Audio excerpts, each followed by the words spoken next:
It's time to fire this thing up. Hit it.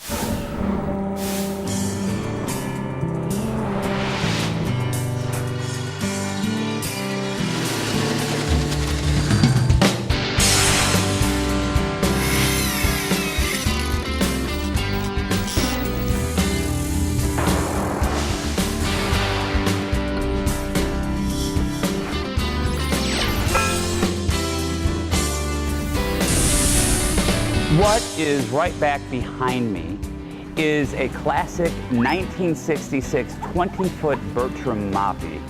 And well, good deal you made it. Hi, I'm John Graviscus. It's awesome to have you back in ShipShape TV studios, as well as Boat Shop.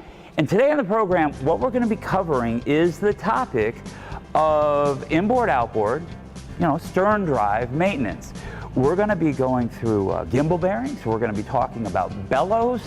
And I don't know if you've ever had an overheating situation in the motor, even when you've changed the water pump and the impeller. And guys, I'm telling you, even marine mechanics miss this one, and we're gonna let you in on something that is gonna make you run smooth and run cool all the time.